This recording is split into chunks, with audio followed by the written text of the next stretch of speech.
Hola otra vez. Vamos a continuar con la segunda parte de la clase de músculo cardíaco.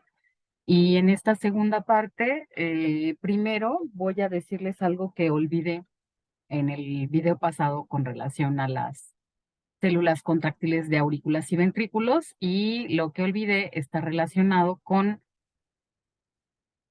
las palabras que le vamos a asociar a estas células.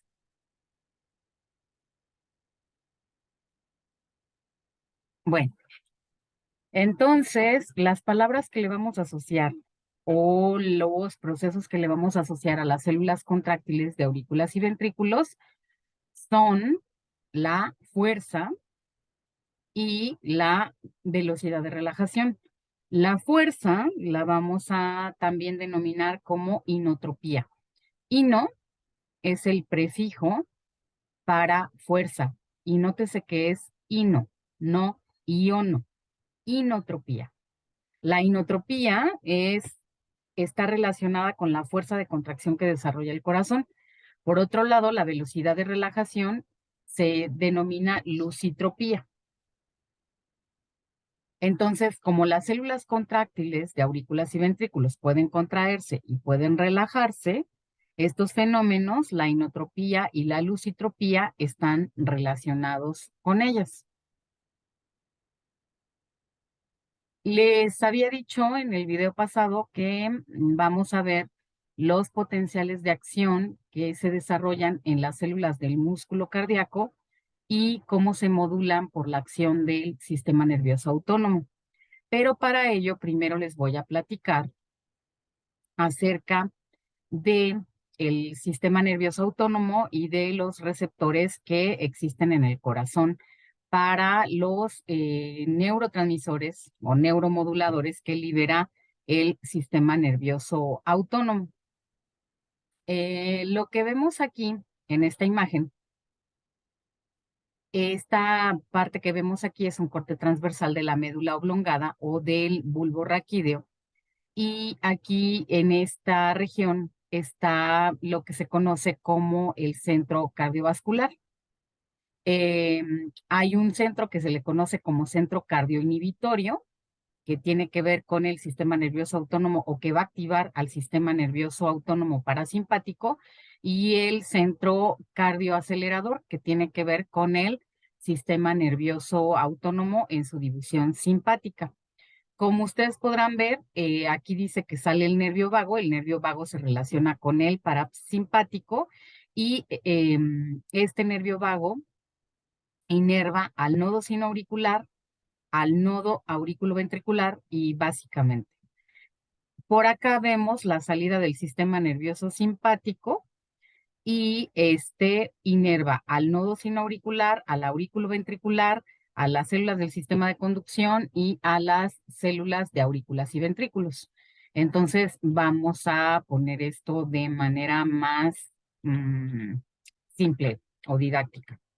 Entonces, el sistema nervioso autónomo en sus dos divisiones modula todas las propiedades que tiene el corazón. Las propiedades contráctiles y de relajación. Bueno, tendríamos que ponerle las propiedades eléctricas hasta cierto punto, contráctiles y de relajación del corazón. El sistema nervioso autónomo en su división simpática libera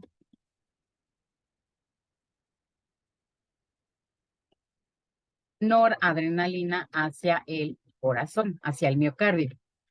Y esta noradrenalina interacciona con receptores beta 1 adrenérgicos. Eso apréndanselo de memoria. En el corazón, los receptores más importantes son beta 1 adrenérgicos.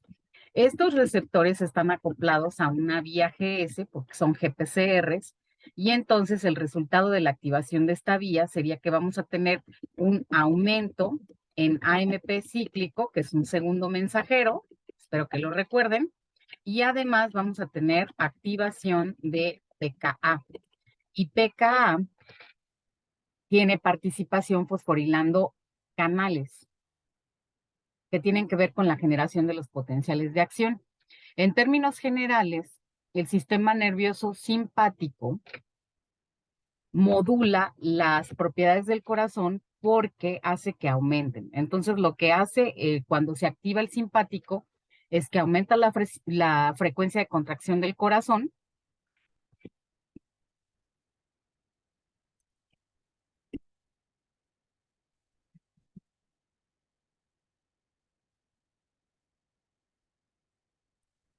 Aumenta la frecuencia de contracción, aumenta la velocidad de conducción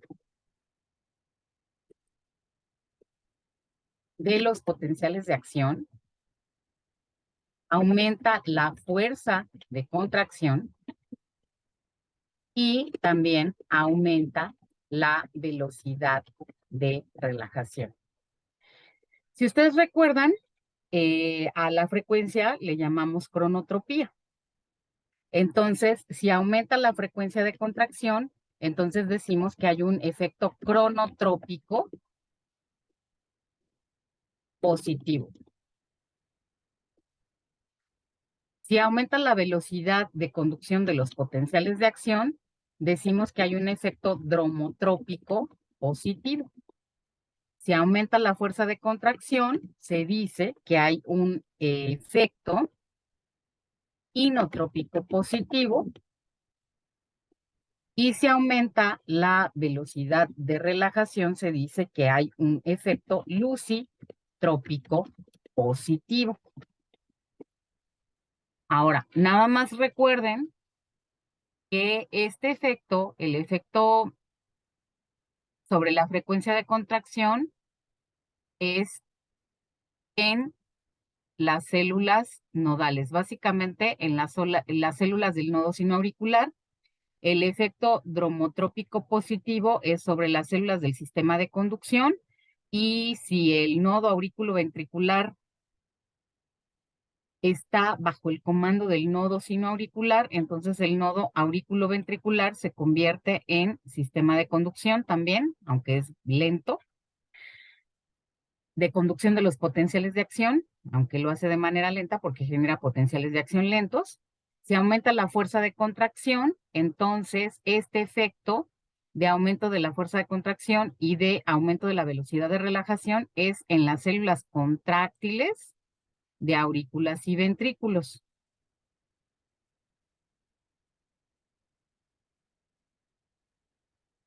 No podríamos decir que el efecto de aumentar la fuerza esté relacionado o con las células nodales o con las células del sistema de conducción, porque no se pueden contraer. No podríamos decir que el efecto de lucitrópico positivo está relacionado con las células nodales o las del sistema de conducción, porque no se pueden relajar. Entonces, los efectos están relacionados con el trabajo que hace cada una de las células en el corazón. Dicho esto, vamos a ver cómo se generan estos efectos, tomando en cuenta los potenciales de acción que se generan en el corazón. Para ello, tenemos esta figura.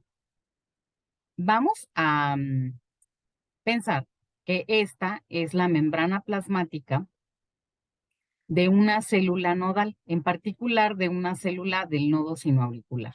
Entonces, pensemos que esta es la membrana plasmática, o sea, el sarcolema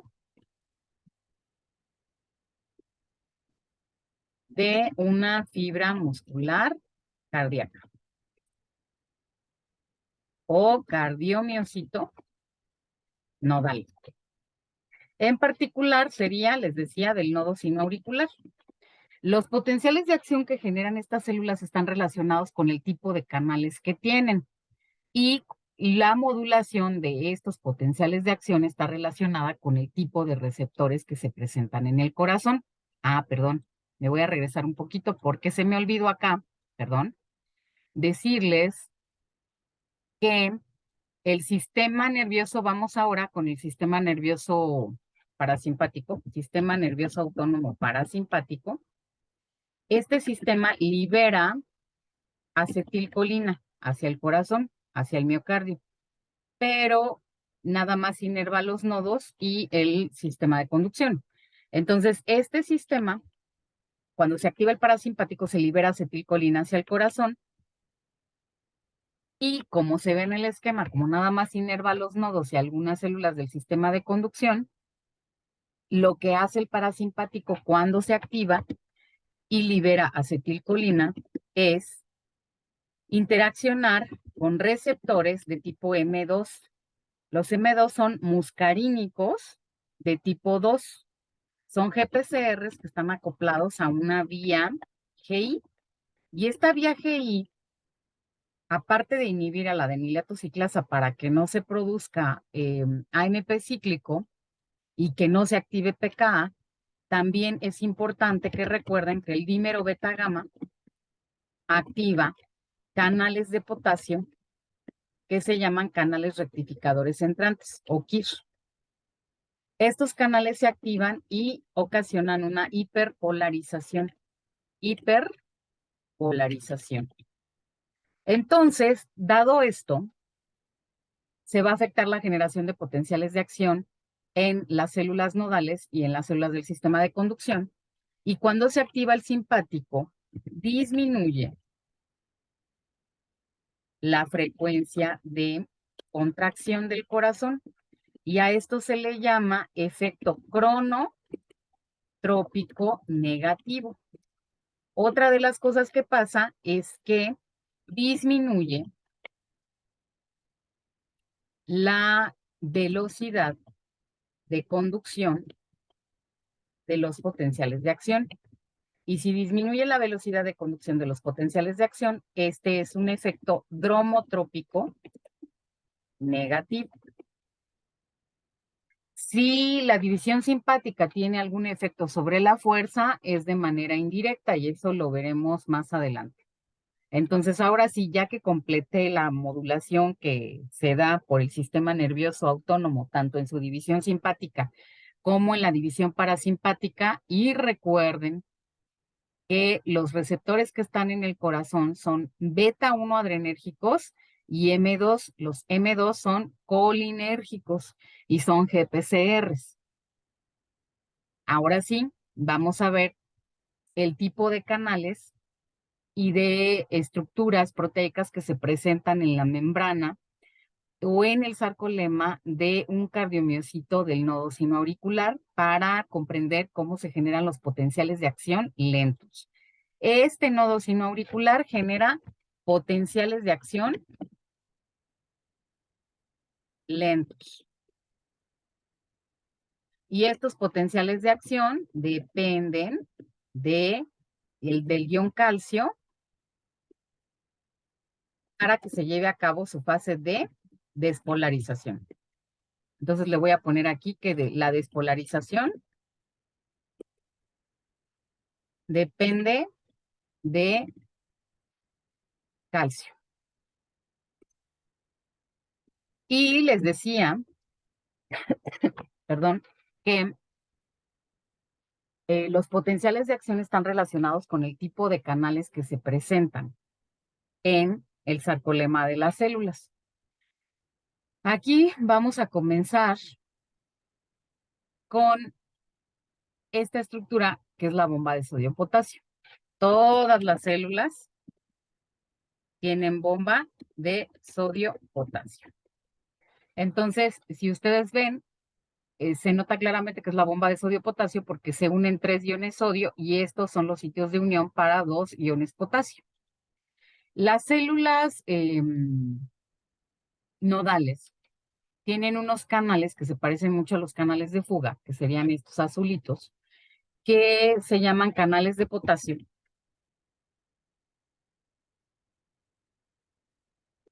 O canales para potasio porque no están hechos de potasio. Canales de potasio de tipo 1 o KIR, rectificadores entrantes. Estos canales se encargan de mantener el potencial de membrana en reposo. Mantienen el potencial de membrana en reposo de estas células. Debo hacer aquí una aclaración. En las células de músculo cardíaco, Al potencial de membrana en reposo no se le llama así. Al potencial de membrana en reposo se le llama potencial diastólico máximo.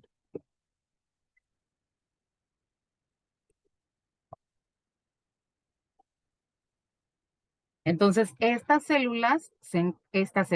canales se encargan de mantener el valor del potencial diastólico máximo o de lo que sería el equivalente al potencial de membrana en reposo. El potencial de membrana en reposo, potencial diastólico máximo de estas células es de menos 60 milivolts. Recuerden que el potencial de membrana está determinado por la permeabilidad de los iones, la permeabilidad diferencial de los iones, la permeabilidad diferencial que tiene la membrana hacia los iones, mejor dicho, y por los gradientes iónicos que se establecen por el transporte activo y el transporte activo secundario, al transporte activo primario y secundario. Entonces, en las neuronas, el principal ion implicado en la generación del potencial de membrana en reposo es el potasio, también en estas células. Y eso está dado por este tipo de canales. Recuerden también que el potencial de membrana en reposo se establece por canales de fuga. Estos canales, los de tipo 1 o KIR, no son propiamente canales de fuga, porque no están todo el tiempo abiertos. Se cierran cuando la membrana se despolariza, pero se vuelven a abrir cuando la membrana se repolariza. Bueno, entonces tenemos bomba de sodio-potasio, tenemos los canales de potasio de tipo 1 o KIR.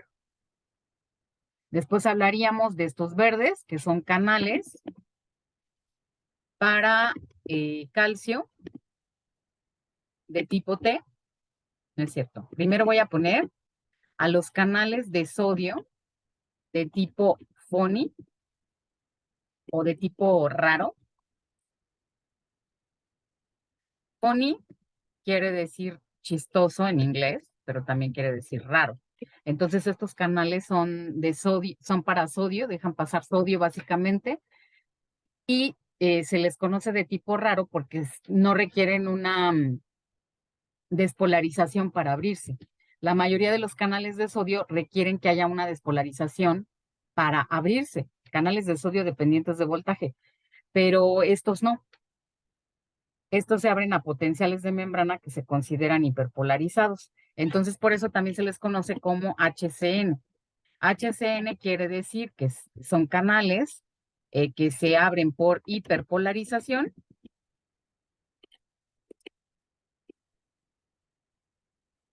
y que dependen de nucleótidos cíclicos,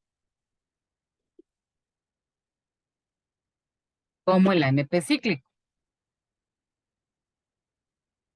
Otro tipo de canales que están presentes en la membrana de las células nodales son los que siguen, que son los naranjas. Son canales de o para calcio dependientes de voltaje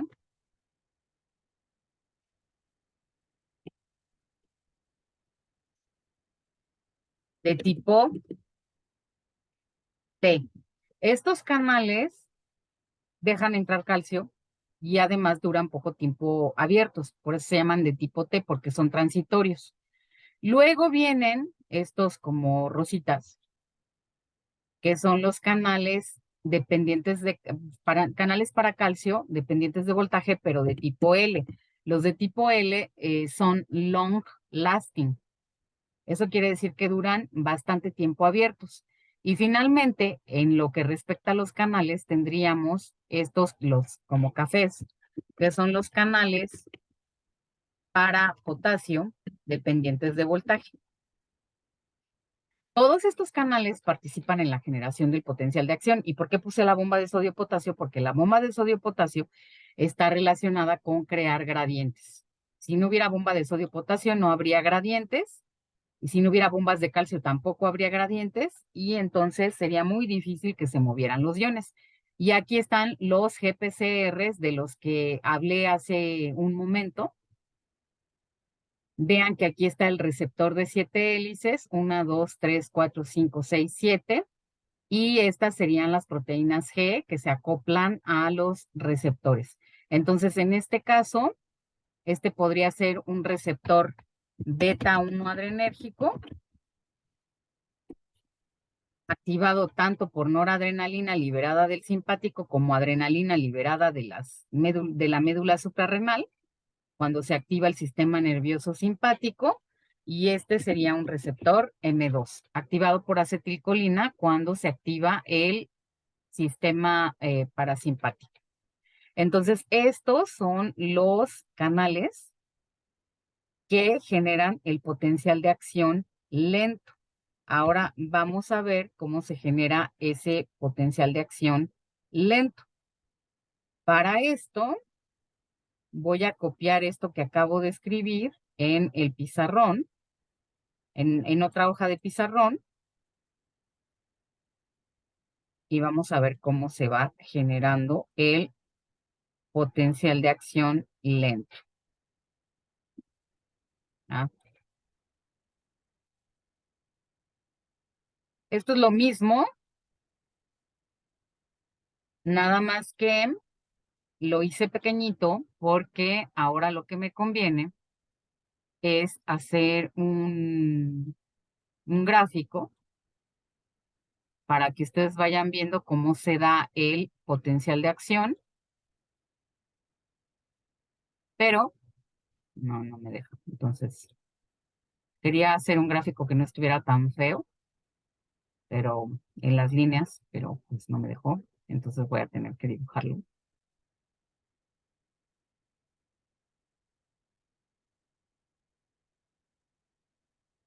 En este gráfico, en el eje de las Y's, voy a poner el potencial de membrana en milivolts. Y en el eje de las X, el tiempo en milisegundos. Mejor así. Muy bien. Entonces voy a iniciar con una marquita aquí, que sería el potencial diastólico máximo. Recuerden que el potencial diastólico máximo en estas células es aproximadamente de menos 60 milivolts. Y que está dado, lo estoy pintando de azul porque está dado por estos canales de tipo 1 o KIR. Básicamente esos son los canales que determinan este potencial diastólico máximo. Entonces aquí le voy a poner PDM de potencial diastólico máximo. Recuerden que este es el nombre que se le da a lo que sería el potencial de membrana en reposo. No se le dice potencial de membrana en reposo porque estas células prácticamente nunca están en reposo, siempre están generando potenciales de acción. Entonces, en el potencial diastólico máximo, de manera espontánea se abren estos canales de sodio de tipo FONI. Y como el gradiente de sodio mueve al sodio hacia el interior de la célula, la membrana se despolariza. Entonces vamos a poner una despolarización hacia acá. Cuando se activan estos canales de sodio de tipo FONI, les decía, entra sodio. Y ese sodio despolariza la membrana. O sea, las cargas positivas que están entrando van a neutralizar cargas negativas que están en el interior y entonces se va a despolarizar la membrana, el sarcolema. Cuando se despolariza a un cierto nivel, se llega al umbral de estos canales de calcio dependientes de voltaje de tipo T y se abren. Y entonces vamos a pintar de naranja lo que sigue. Tendríamos más despolarización. Posteriormente,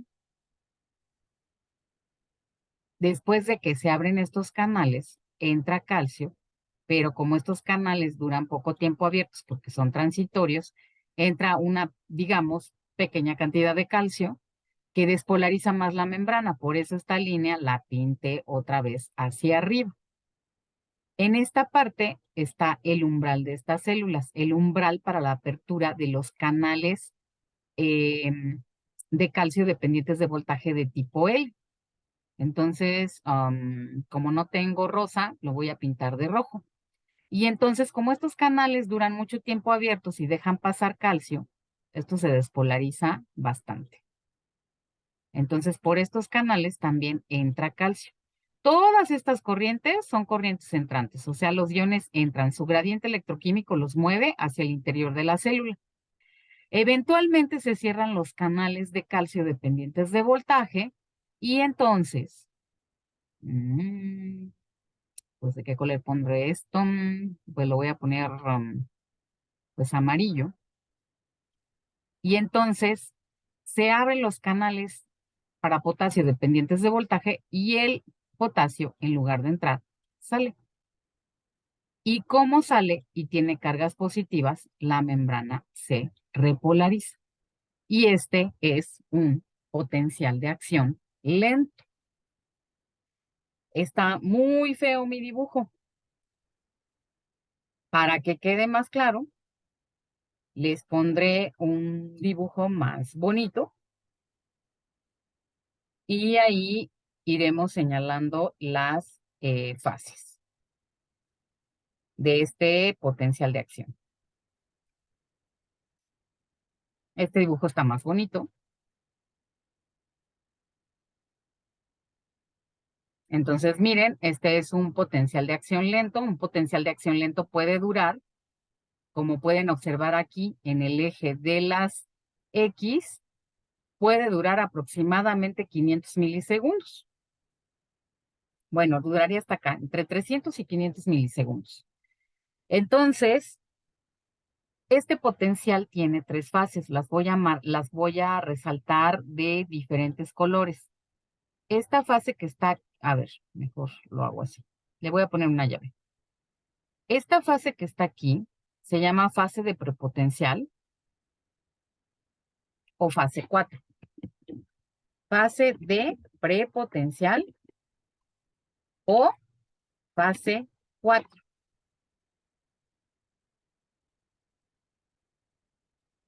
A las fases del potencial de acción lento y también a las del potencial de acción rápido se les puede denominar con nombres o se les puede denominar con números.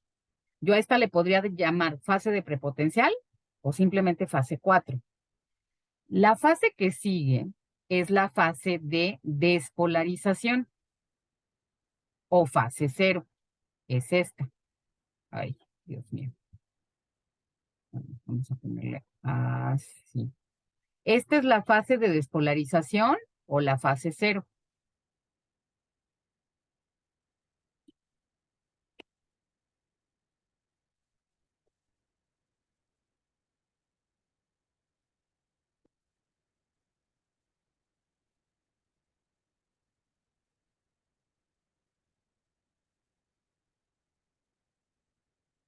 Y finalmente tenemos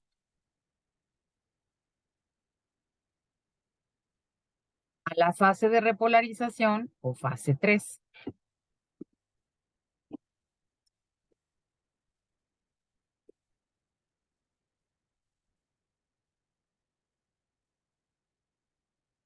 Esta línea punteada que ven aquí representa el umbral de la célula. Este es el umbral. Este es el potencial umbral. Es el valor de potencial de membrana en el que se abren los canales de calcio dependientes de voltaje de tipo L. Bueno, entonces, ya que vimos las fases, vamos a ver qué iones participan en cada fase y vamos a relacionarlo con los canales. Para eso, nuevamente, voy a poner el mismo esquema, nada más que ya no le voy a poner, ay, no sé qué fue lo que hice aquí.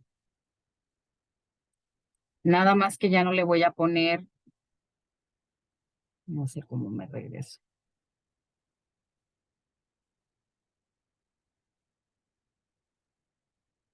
Bueno, tendré que cerrarlo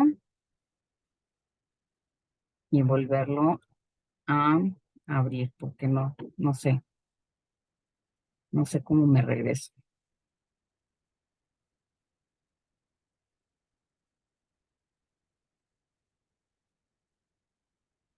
Bien, entonces estábamos con el mismo esquema, el mismo gráfico, en el que vemos un potencial de acción lento generado por el nodo sinoauricular.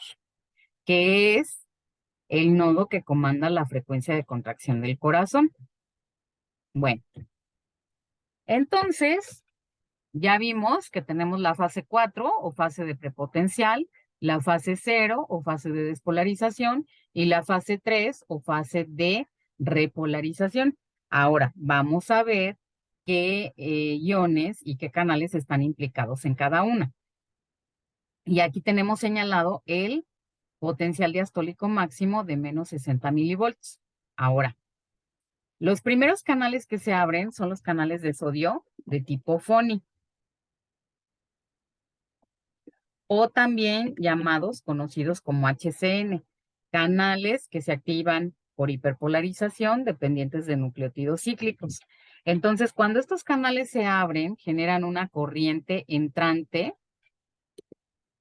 y latina sería de corriente entrante de sodio, de ion sodio. Y eso despolariza ligeramente la membrana y llega al umbral de los siguientes canales que se abren, que son los canales de calcio dependientes de voltaje de tipo T. Estos canales generan al abrirse una corriente entrante de calcio.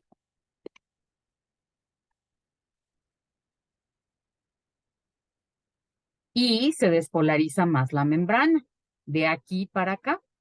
Y se llega al umbral para la apertura de los canales de calcio dependientes de voltaje de tipo L. Entonces, los que se abren aquí, cuando está, este es el umbral, vamos a señalarlo.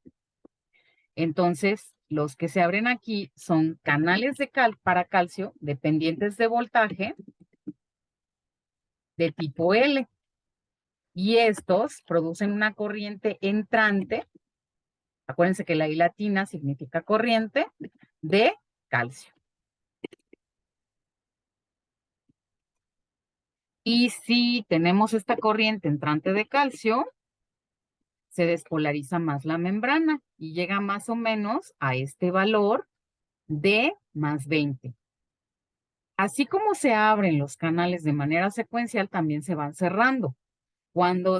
Primero aquí se abren los canales de sodio de tipo FONI, entra sodio, despolariza, se cierran esos canales, se abren los canales de calcio dependientes de voltaje de tipo T, entra calcio, despolariza más, se cierran, se abren los canales dependientes de voltaje para calcio de tipo L, entra calcio, estos canales despolarizan muchísimo más, llegan más o menos a menos 20 el valor del potencial de membrana y eventualmente se cierran.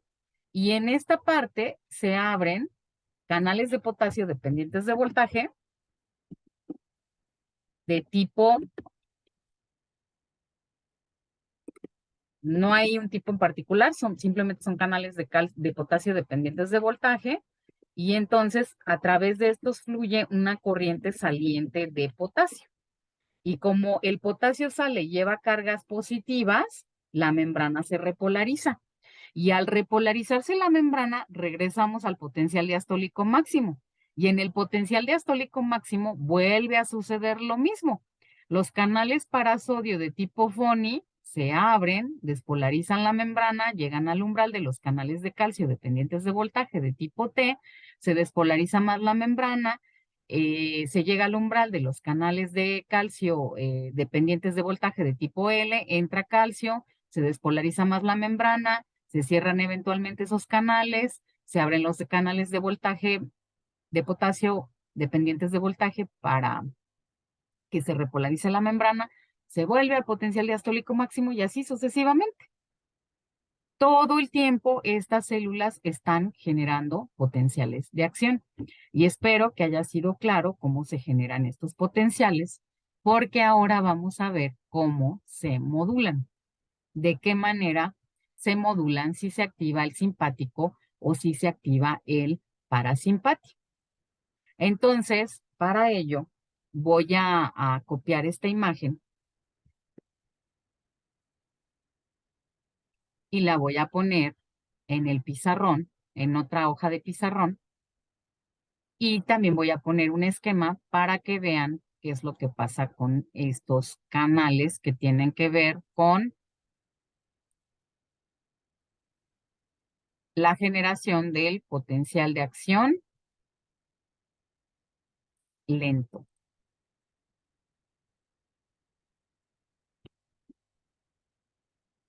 Bueno, aquí simplemente copié la imagen que tenía y vamos a ver ahora la modulación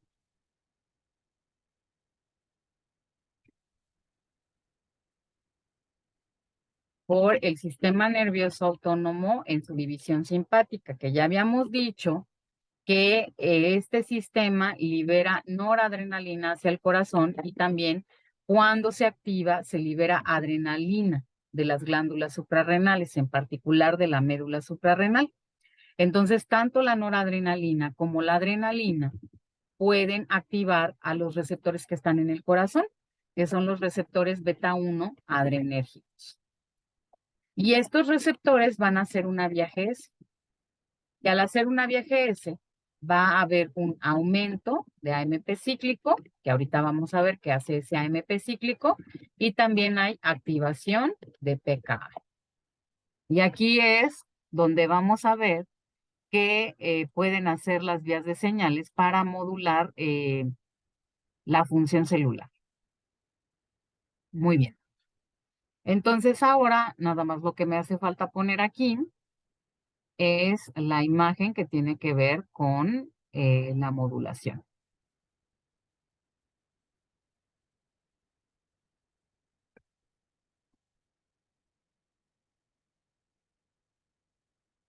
Muy bien.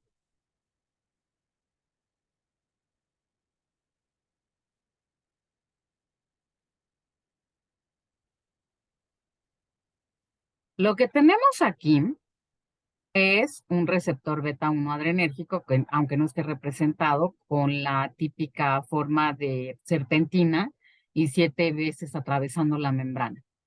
Aquí tenemos al ligando, a los posibles ligandos, norepinefrina, que sería noradrenalina, o epinefrina, que sería adrenalina. Tanto la noradrenalina como la adrenalina pueden activar a estos receptores, se hace la vía GS y aumenta la concentración de AMP cíclico en el citosol o en el sarcoplasma y se activa PKC, PKC, PKA. Entonces, el AMP cíclico se une, se asocia a estos canales.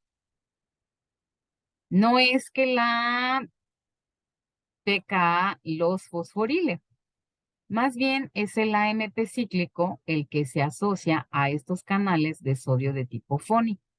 Cuando se asocia a estos canales de sodio de tipo FONI, estos canales disminuyen su resistencia al flujo de sodio, el sodio puede pasar mucho más rápido y esta pendiente de despolarización se hace más pronunciada. Por otra parte, PKA fosforila a los canales de calcio dependientes de voltaje de tipo T y también fosforila a los canales de calcio dependientes de voltaje de tipo L. Y pasa lo mismo, les disminuye la resistencia al flujo de iones calcio y los iones calcio pueden entrar muchísimo más rápido a las células. Entonces, lo que hace tanto la MP cíclico como PKA sobre estos canales es que disminuya la resistencia al flujo de iones, hace que sea muchísimo más fácil que fluyan y en lugar de que esta fase de prepotencial se lleve todo este tiempo, a la mejor se lleva este. Y esta pendiente de la fase de despolarización también se va a modificar. Y entonces podríamos tener la generación de más potenciales de acción en el mismo tiempo.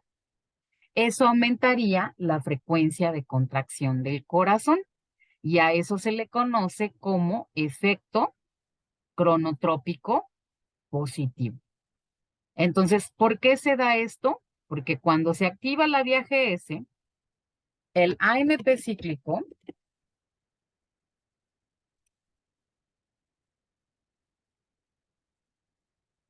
se asocia con los canales de sodio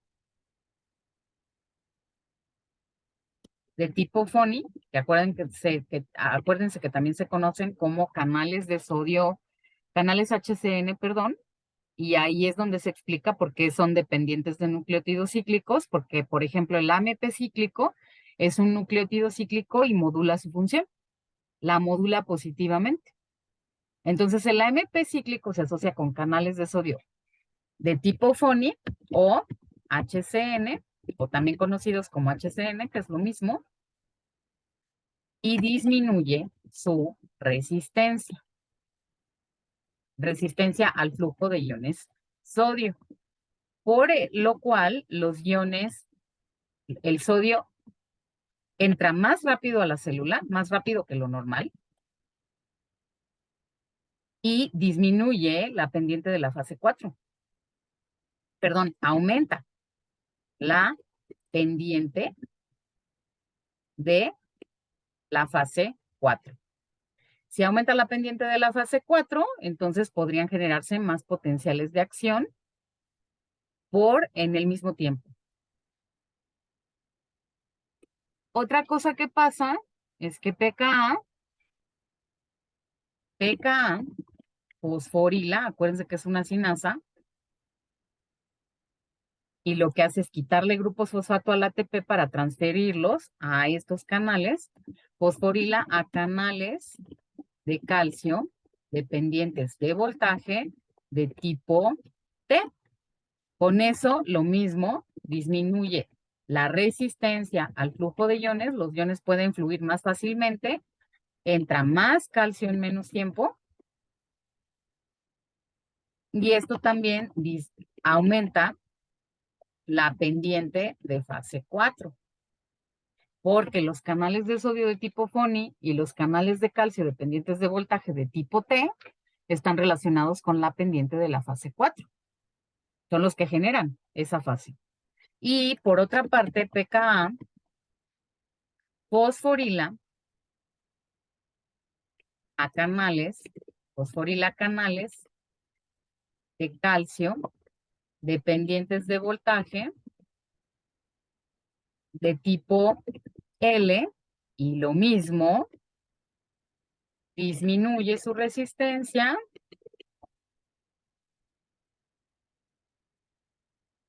entra más calcio en menos tiempo,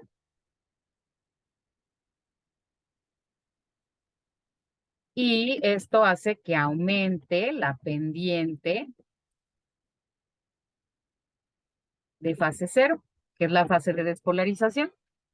Y si aumenta la pendiente de la fase 4 y de la fase 0, las pendientes se hacen más pronunciadas, en lugar de durar más tiempo, duran menos tiempo el potencial de acción, y por lo tanto se generan más potenciales de acción en el mismo tiempo comparado con lo normal. Esto entonces, a este efecto, esta es la explicación del efecto cronotrópico positivo, o sea, un aumento en la frecuencia de contracción del corazón. Para representarlo de manera gráfica, vamos a ver esta imagen.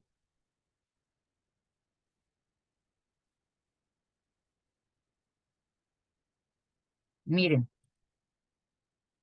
lo que tenemos en color negro son los potenciales de acción que se generan de manera normal cuando no está activado el simpático. Y aquí se generan 1, 2, 3, 4 potenciales de acción en, digamos, 3 segundos. Pero cuando se activa el simpático, por los mecanismos que ya explicamos, ya tendríamos los azules. Vean que aquí la pendiente, comparen la pendiente negra con la pendiente azul. Esta es la pendiente de la fase de prepotencial. Aquí se hizo más pronunciada. Comparen ahora la pendiente de la fase 0, que es la de despolarización, con esta pendiente azul, que es resultado de la activación del sistema nervioso autónomo simpático. Aquí también se hizo más pronunciada. Y entonces ahora, en lugar de tener 4 potenciales de acción en 3 segundos, tenemos un 1, 2, 3, 4, 5. casi se duplica.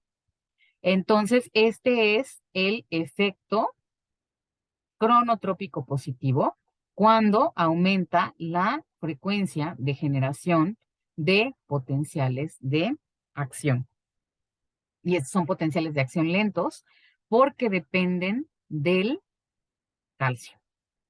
Ahora vamos a ver qué pasaría si se activa el sistema nervioso parasimpático. ¿Qué pasaría con estos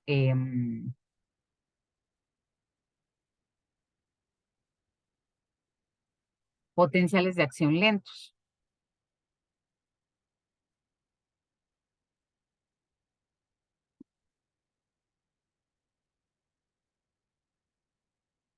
Entonces, vean, aquí lo que tenemos, si se activa el sistema nervioso autónomo en su división parasimpática, se va a liberar acetilcolina hacia las células nodales. Y entonces, ¿qué sucedería? Pues esta acetilcolina va a interaccionar con los receptores M2 que están en el corazón y se va a hacer una vía GI. Y en esta vía GI, el dímero beta gamma activa a canales KIR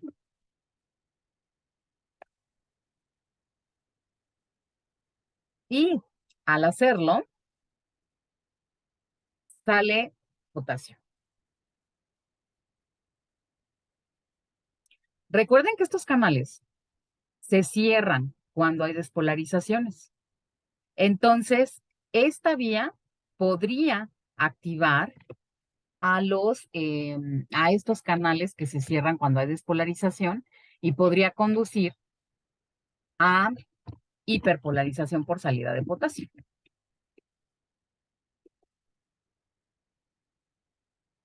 Entonces, vean, aquí en la imagen, ¿qué es lo que tenemos? Tenemos un receptor colinérgico muscarínico, entonces este sería el receptor M2, que es activado por acetilcolina liberada por el sistema nervioso parasimpático.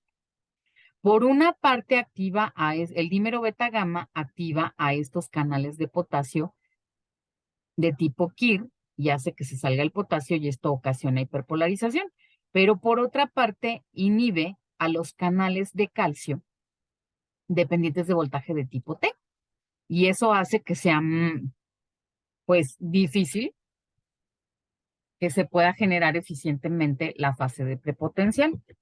Entonces, esto tiene dos efectos. Uno ya lo pusimos, la activación de los canales KIR, y por otro lado tendríamos inhibición de canales de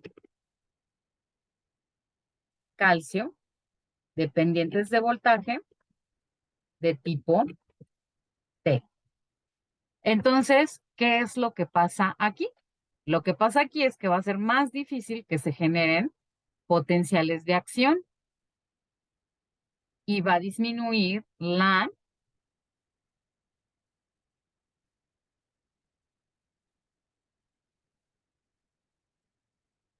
frecuencia de contracción del corazón.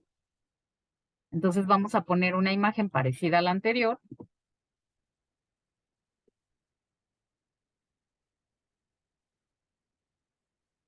Y vean qué es lo que pasa. Otra vez, estos son potenciales de acción control, o sea, normales, cuando no se ha activado el parasimpático, son 4 en 3 segundos. Y cuando se activa el parasimpático, se generan nada más 3. Entonces, eso es una disminución de la frecuencia de contracción del corazón. Y ustedes dirán, bueno, si estas células nodales no se saben contraer, ¿cómo pueden comandar la frecuencia de contracción del corazón? El número de potenciales de acción que genere el nodo sinoauricular es el número de veces que el corazón se va a contraer en un minuto. Ya veremos por qué.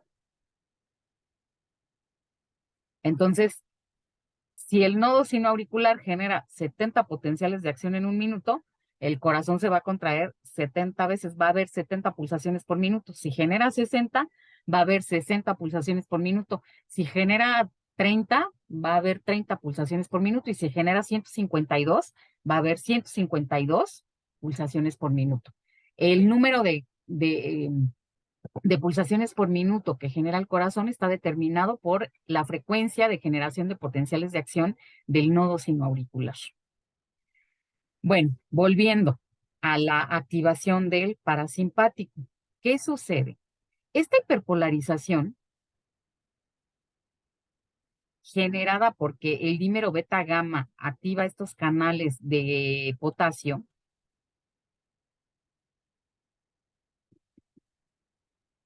hace que el potencial diastólico máximo, recuerden que es un equivalente del potencial de membrana en reposo, se vuelva más negativo, o sea que aumente. Y si se vuelve más negativo, le va a costar más trabajo a la célula llegar desde, no sé, desde menos 65 hasta menos 40 para que se abran los canales de calcio dependientes de voltaje de tipo L. Entonces, este aumento en el potencial diastólico máximo explica en parte por qué se tarda más tiempo en generar los potenciales de acción cuando se activa el simpático. Y también acuérdense que estos canales dependientes de voltaje para calcio de tipo T están implicados en la generación de la fase de prepotencial. Y como el dímero beta gamma los inhibe, pues esta fase de prepotencial va a tardar más tiempo en llevarse a cabo. Obviamente el dímero beta gamma no va a inhibir a todos los canales dependientes de voltaje de tipo T. Va a inhibir algunos, pero con que inhiba algunos, esta fase de prepotencial va a tardar más tiempo en llevarse a cabo. Entonces, aquí hay dos efectos. La hiperpolarización produce que aumente el potencial diastólico máximo y la inhibición de los canales dependientes de voltaje de tipo T hace que la fase de prepotencial se lleve más tiempo y que su pendiente se vuelva menos pronunciada. Entonces, esta inhibición de los canales de calcio dependientes de voltaje de tipo T disminuye la pendiente de la fase de prepotencial. Y por lo tanto, los potenciales de acción tardan más tiempo en llevarse a cabo y como tardan más tiempo en llevarse a cabo, entonces tenemos un efecto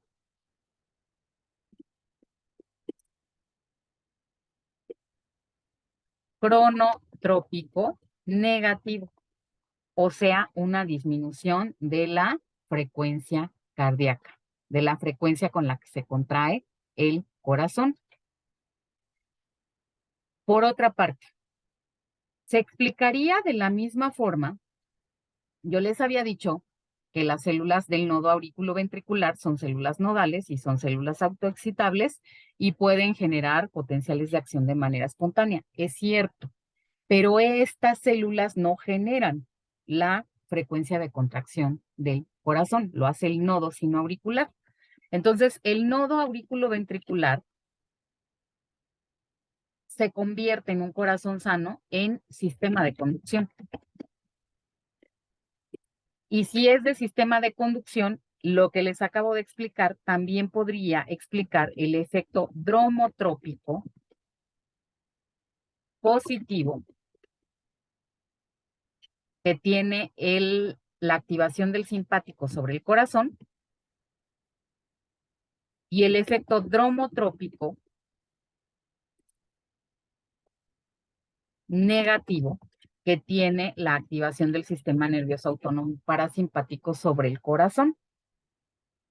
Y es que esto es muy importante.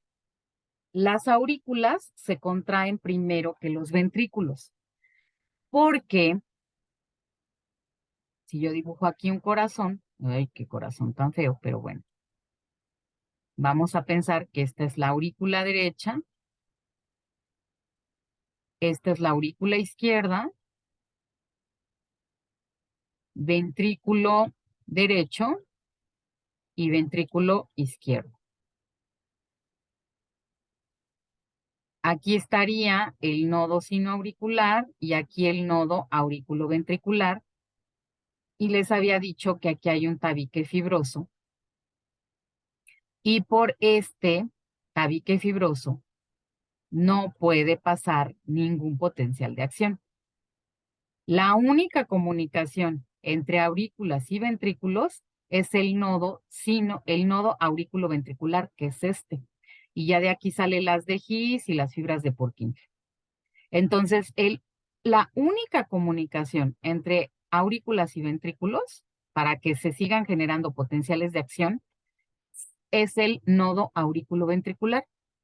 Como el nodo aurículo-ventricular genera potenciales de acción lentos, vean, el nodo sinoauricular genera potenciales de acción y se los transmite a las fibras internodales. Y estas generan potenciales de acción rápidos. Entonces, este genera potenciales de acción lentos y estas rápidamente lo conducen hacia el nodo auriculoventricular. Pero aquí los potenciales de acción sufren un retraso porque el nodo auriculoventricular es lento. Y posteriormente este nodo le manda sus potenciales de acción a las células del sistema de conducción, que son el haz de His y las fibras de Purkinje. Pero como este es lento, aquí los potenciales de acción se retrasan para que primero se contraigan las aurículas y después se contraigan los ventrículos. Si el nodo sinoauricular genera la frecuencia de contracción del corazón, el nodo auriculoventricular se convierte en sistema de conducción y también cuando se active el parasimpático va a disminuir la frecuencia en esta parte de generación de potenciales de acción y cuando se active el simpático va a aumentar.